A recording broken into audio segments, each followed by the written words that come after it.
नाही, सरकारकडून आश्वासन मिळालं नाही आणि मी आश्वासनावर जगत पण नाही.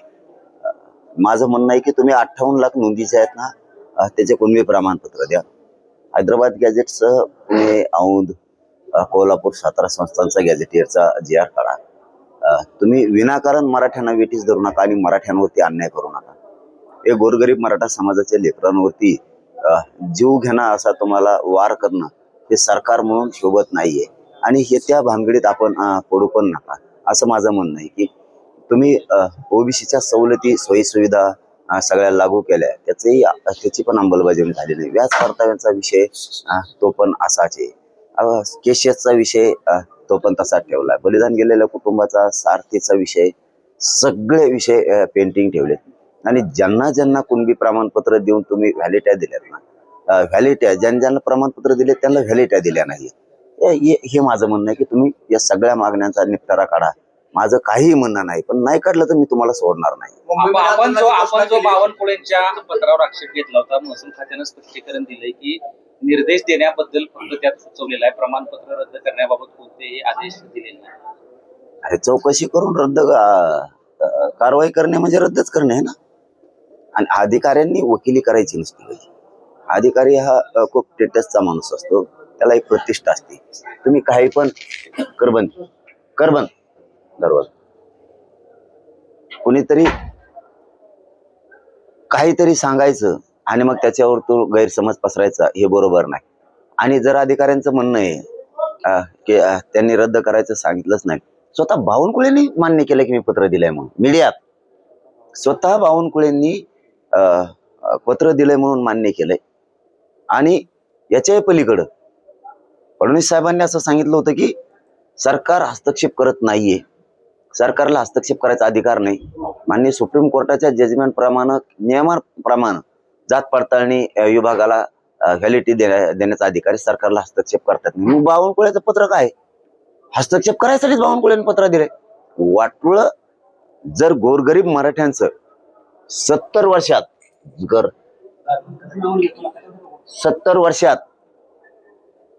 मराठा समाजाचं जर वाटोळं कोणी केलं असेल ना, तर ह्याच सरकारने केलं.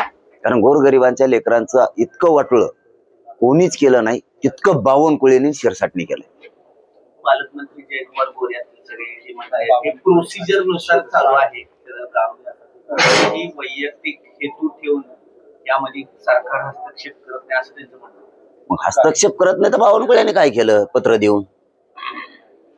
एवढे तर समज असेल ना तुम्हाला की बावनकुळेंनी पत्र देऊन काय केलं? हस्तक्षेप करत नाहीत. प्रोसिजर सुरू आहे. प्रोसिजर कशाला म्हणतेत, काय म्हणतेत? प्रोसिजर नाहीये तर त्या गंगापूरमध्ये भावाची व्हॅलिडिटी बहिणीची रद्द कस काय झाली? कोणची प्रक्रिया आहे? द्या की उत्तर. व्हॅलिडिटी भावाला दिली आणि बहिणीची रद्द केली, कोणची प्रक्रिया आहे? मराठ्यावर अन्याय करायची प्रक्रिया सुरू आहे का?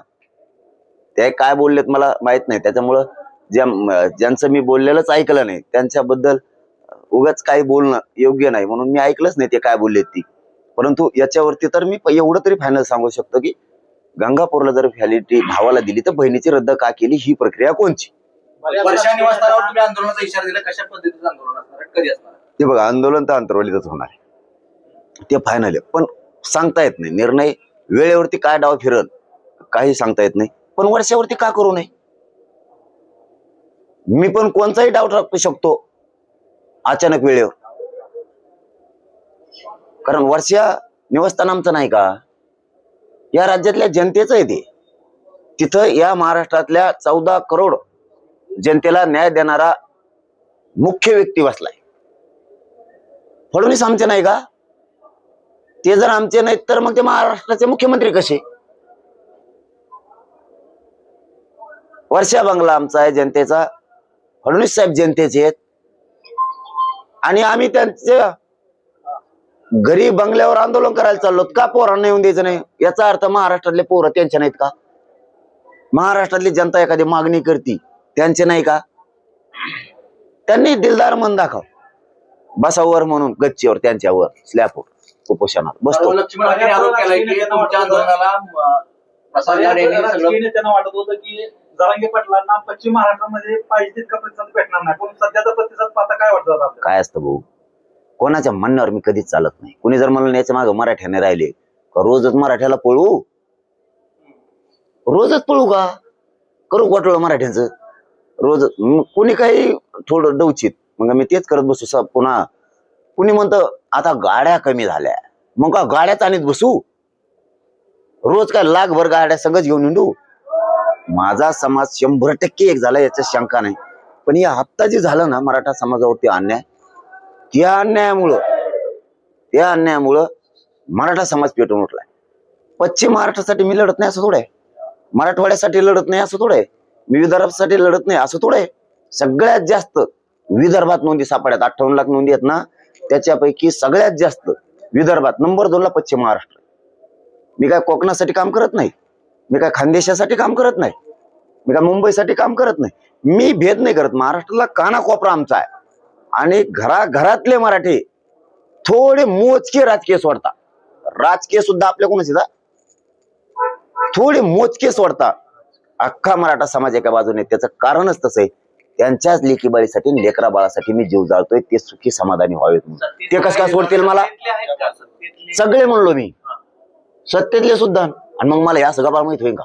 माझ्या हातात पत्र लागते, माझ्या हाताला प्रशासनातल्या फायलीतले कागद लागतात की जे व्हॅलिडिटी द्या म्हणून निर्णय दिलेला जात पडताळणीनं संभाजीनगरला. मला वाटतं दहीहंड्याच्या प्रकरणात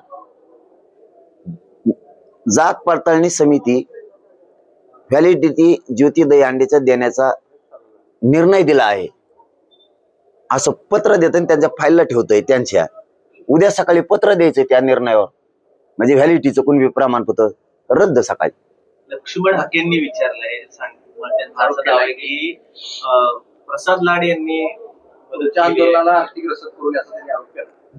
हे बघा, मी कोणावर देणं देत नाही, आपण कवा गिरीत नाही, आणि मी आणखीन विरोधक मानलेलं नाही. मी ज्या दिवशी विरोधक मानन ना त्या दिवशी आपला कचका कसा असतो बघ. कारण मला आजही गोरगरीब धनगरांची माया येते, त्यांच्या मनात काही वाटू द्या, कोणाच्या म्हणण्यावर काय वाटावं हे मी बघत नाही. पण आम्ही गाव शेजारी राहिलोय, आम्हाला सगळ्या गोष्टी माहित आहेत, आम्हाला एकमेकात कायम आहेत. मी आजही 3 वर्षात कोणत्याही पत्रकार बांधवांनी दाखवून द्या की मी धनगर समाजाला तोंड टाकून बोललो. आजही त्या गरिबांच्या हालेत, आजही त्यांचे लोक डोंगरात दऱ्यात शेळ्या मेंढ्या चारून लेकराला शिकवते. त्यांना इष्टीतलं आरक्षण मिळालं पाहिजे या भूमिकेत आम्ही आज बी आहे.